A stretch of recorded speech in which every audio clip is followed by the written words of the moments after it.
Jemi me miqtan të ftuar në këtë pjesë të dytë për të na treguar objektet që kanë sjellë dhe historitë që qëndrojnë pas tyre, kështu që me Rominën do doja ta nisim sepse ajo xhezvja të tërheq vëmendje dhe është e pashmangshme për ta komentuar. Çfarë është kjo xhezve? Xhezven faktikisht ma kanë bërë disa miq nga Kosova, ma kanë bërë dhurat Xhezve Bakri sepse unë e pëlqej shumë kafe turke, pi çdo ditë. Po duhet të ketë ndodhur shumë kohë përpara, se duhet goxha e përdorur. Është goxha e përdorur, ato domethënë kanë mbi 20 vjeç dhe unë më pëlqen shumë Xhezve Bakri sepse për herë të parë faktikisht e kam parë në Kosovë mënyrën se si ato e bënin kafen turke. Se si e bëjnë? Po, nuk e bëjnë si ne? Jo, e bënin pak më ndryshe, se ato, domethënë kafja turke tradicionale e vendosnin dhe piqej, domethënë kafja bëjnë në hi. Bëjnë në hi, dhe mënyra se si zije kafja zije shumë ngadalë dhe ndikonte edhe tek shija.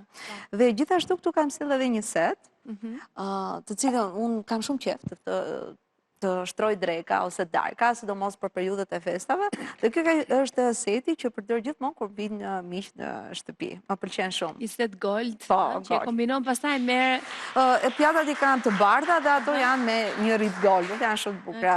Është seti, domethënë është seti i zemrës. Seti i preferuar, i zemrës, me zi të tjerëve ky preferuar me cilin nderohesh le të. Kurse ajo është diçka që i përket përditshmërisë time. E pastaj është një pije që aq e përditshme dhe madje disa herë në ditë, sa kafe në ditë piti? Unë pi vetëm kafe turke dhe pi rreth 3 kafe në ditë. 3 kafe në ditë. Dhe rreth 3 kafe. Kam pas pirë më përpara më shumë, po kur s'punet çik nga tiroidja, mjeku atëherë më tha që Rom duhet ta ulësh në çiksasin e kafes dhe tani kemi arritur në 3 kafe. Me sheqer? Jo, shqeto. Shqeto. E shoqëroj me një çik çokoladë zezë, se më pëlqen. Edhe shkon shumë. Vivi, çfarë ke sjellë ti? Unë gatim cheesecake-un e kam sjellë në një tavë, një rrugë 2 punë. Në fakt nuk është një nga elementet që unë e përdor më shpesh, pothuajse të gjitha tavat, madje edhe kur dalim për të bler gjëra për shtëpinë, unë gjithmonë te sektori kuzhinës jam atje dhe Anjeza gjithmonë që më kap nga bluza thot boll tenxhere dhe tava na ke bler në shtëpi se si më ti bëm. I përdor shumë tavën me peshk, tavën me perime, mishin e pjekur që neve nga Mallakastra e kemi zakon dhe mua kur më shkon mendja e bëj, pa çka se mishin hell nuk kam se ku ta gjej të mirë këtu. Prap. Me mishin nuk e heq asnjëherë nga menuja, ka gjithmonë mish një nga vaktet tona në shtëpi, por që e solla këtë sepse nuk e gjeja në shtëpi, duhet ta kem çuar tek më një tavë të cilën kur ne kemi filluar të bashkëtojmë për herë të parë në shtëpinë tonë me Anjezën, unë e mora nga kompleti që kam mbetur nga gjyshja ime. Një marrëdhënie shumë të veçantë që unë kam patur me ta, ajo më ka rritur dhe atë e kam kështu si emblem. E doja që ta kisha patjetër prezencën e saj qofte edhe në këtë sektor dhe ka qenë një tavë e kuqe cingo, jashtë ka qenë e kuqe dhe brenda ka qenë e bardhë. Dhe aty pastaj kam gatuar gatimet e para, mbaj mend jemi futur diku në dhjetor në shtëpi dhe darka e vitit të ri në mishi është bërë në atë tavën. Dhe kështu që këto janë objektet të cilat unë dua që t'i kem dhe cilësore, po që t'jenë kryesisht edhe porcelani ose balte, sepse edhe ushqimin e bëjnë shumë të mirë. Plus që nuk ngjisin edhe nuk më shqetësojnë pastaj edhe në dekorimin e marrjen nga tava për kalimin në pjatë, që e kam pak pikë të dobët që dua që pjatën ta haj syri njerë, pastaj ta konsumosh. Ashtu. Anila, objekti që kam sjellun është një objekt që nuk ka mamë dhe gjyshe, që nuk e ka nga Tropoja në Sarandë. Cili është, ja mund ta marrim ky, që përgatitet keku i fëmijëve. Forma e keku. Edhe portokalli edhe ti sot që kemi shumë me portokalli. Nuk e di të filloj. Po është bukur. Nuk e di po. Këto kisha në shumë i bukur, jo, shumë i bukur. Edhe kjo është forma që përgatitet kekun e fëmijëve, po, për çunat. Ka qenë të vegjël. Me këtë ke gatuar? Të vegjël, edhe kur u ritën, edhe tani që janë bërë prind vet, keku i mamit edhe i gjyshes është i pazëvendësueshëm. Kështu që le të marrin dhe Anjezën edhe këto pa kekun e mamit, ta nuk ka kushtojnë nga Mallakastra, Gjirokastër, Tropoj. Po Gradeci. Po Gradec, po. Ska, keku i mamit është i pakurueshëm, edhe është absolut, nuk diskutohet. Dhe në përgjithësi ajo është forma. Ajo është forma dhe nuk se ju jep dhe një kënaqësi. Kthehen dhe në ato, edhe kur kanë qenë fëmijë u pëlqente forma e kekut. Duke i dhënë atë pamjen e lules, po dhe kur riten i kthehet ajo e fëmijërisë se si bëhej keku i mamit. Pet pas në kohë dhe këto momente dhe nostalgjisja gjithmonë të bukura. Edmond, Çfarë na ke sjell ti? Gjella e babit, se keku i mamit maroj. Vaj ulliri. O, ti ke sjell gjithë setin. Hudra.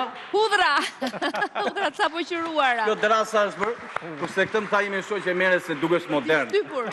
Ke përse se unë zakonisht i pres edhe. Dhe baza e çdo lloj gatimi për mua, flas për të tradicionale. Po. Është vaj ullirit edhe hudra. Domethënë, në momentin që ke këto të dyja, i ka vërdis, edhe makaronat, ose pak salse, pak domate qershi, si i thonë, pak majdanoz, edhe u kry, domethënë. Po çdo lloj gjë niset nga kjo. Është vërtet, kur në tigan, në vaj, kur vë për të bërë diçka, gjithmonë fillon me hudrën. Është e paqësueshme. Për ata që nuk e duan, por gjithmonë aroma që jep shtëpisë hudra në moment është fantastike. Po, domethënë është kur e hapet është në rregull, kur e dëgjon nga ai tjetër është mirë. Po. E kisha përgatimin. Shiko, e kisha kur gatuar, aroma që lëshon në shtëpi.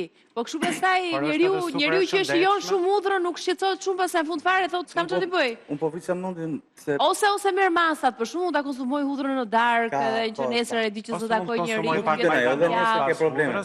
Sidomos po hahet në darkë nesër e ke fermentim. Ti vetë si e ke këtë marrëdhënie me hudrën? E ha hudrën ti? Po, në fundjavë. Në fundjavë vetëm. Në fundjavë. Sot më rënë taratori gjithë. Edhe i thash si me shoqe, po mi më koj gjithë. Se është taratori për zime suxhuk me atë pilavin e famshëm. Inshallah po. Tha mua që That lutem ta mos bëjnë gjë e rrudhur se ja panel. I thash kam ngrënë unë makarona all'olio peperoncino që jemi gjithë njësoj.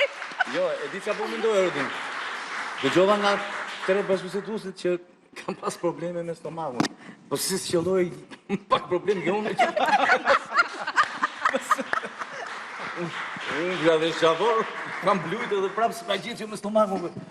Nuk e di, po fatikisht nuk e di kamera nëse mund ta inkuadroj këtë foton që kemi. Çfarë është ajo? Kjo foto ime këtu. Dhe në momentin që u njohta me këtë personin tu sipër, erdha pyetja. Është këtu goja mund tash. Më ka marrë mirë, ke parasysh? Kështu që kam qenë dhoni njëri dobët. Kështu që mos kujtoti se kemi lindur. Tani do kujdesur për njëri tjetrin, ë? Po, tani po kujdesur për njëri tjetrin, po pra dert mërkurën e majm tjetrin. Mërkurën pastaj më tava kostin. Tava kostin, fillojmë prapë dietën. Kështu që mbaroi apo. Se ke gënjur me banane, me kërë me banane. Dea, cili është objekti që ke sjell ti? Çajniku. Çajniku. Ja, mund ta marrim, ta shikojmë. Kjo është çajniku që ka me 2 kate, me 2 kate çajniku yt. Po. Sa të ngjitur atë? Jo. Kam funksionin të tillë. Kjo është një traditë që më së shumti përdoret në Kosovë. Pra, Shqipëria nuk e ka, madje nuk e di a ka të blihen në markete ky lloj çajniku. Si fillim ka ardhur nga Rusia, më pas Turqia e ka lënë si zakon në Kosovë. Është tretësirë e përqendruar e çajit të zi, që mbushet në këtë... Ose çajin e zi e konsumojnë goxha. Po, në këtë çajnikun e vogël, ndërsa poshtë ujë që vlon në një filxhan çaj, përzihen të dyja, varësisht sa më të rënd e do më të fort. Pra do të tek pjesa poshtë e çajnikut. Tek pjesa poshtë vendos ujë që valon. Momentin që valon ky ujë, tu kemi vendosur çajin e zi, bimën e çajit të zi, në formë bime. Në formë bime. Pa ujë, vetëm bima. Vetëm bima dhe shtojmë nga uji i thatë, shtojmë nga uji që është duke vluar, i shtojmë çajniku të vogël. Dhe e hedh sipër. Ja hedh brenda këtij dhe pastaj lihen të vlojnë ndoshta edhe 10-15 minuta prapë të dyja bashkë, njëri mbi tjetrin siç janë. Më pas në filxhanin e çajit hidhet nga çajniku poshtë ujë, ndërsa nga ky sipër hidhet sa më të fortë e do çajin. Hedh përqendrimin e çajit të zi. E hollon sipas dëshirës në momentin që është ndir. Duhet pasur parasysh që ka shumë kafeinë, domethënë e ka ndikimin edhe më të fortë se kafja. Pra unë për shembull kur e konsumoj pas dite jam pa gjumë gjithë natën nga ky çaj. Është një traditë, thash, nuk e përdorim ne në Shqipëri shumë, por në Kosovë kam parë, sa herë kam qenë atje te miqtë e mi që e kanë pas çdo vakti apo kur vinë mysafirët në shtëpi, e kanë traditë të pritjen e... Kanë dhe ato filxhanët e vetë cigota. Po, edhe nuk është se e përdor çdo ditë familjen time, por në momentin që thash, e lidha shumë edhe me pjatën time të preferuar, që siç është tava me speca për gjithë familjen, edhe kjo, në momentin që vendoset, është për të pritur një grumbull njerëzit. Do shta tani duke u vedisuar për të mirat që mund sjelli çaj gjelbër apo çajrat që kanë ndoshta dhe aftësi kurative, jo për ndoshta se na pëlqen shumë, për të mirat dhe benefitet që i sjellin shëndetit. Kemi filluar të përdorim, ashtu është. Mirë, do të kemi sërish një hapësirë publicitare. Do të jemi në pjesën e tretë sërish me të ftuarit tanë, kemi përgatitur disa pyetje simpatike, të cilat do t'i ndajmë pastaj dhe do të shohim se cilat do t'ju qellojnë juve, do t'i zgjidhni nëpërmjet goglave të verdha që ne kemi përgatitur ose portokalli edhe goglat tona. Çdo pjesë pas ka nga një prekje portokalli. Kështu që në pjesën e tretë do dominojnë goglat portokalli në studion tonë, kështu që publicitet kthehemi shpejt.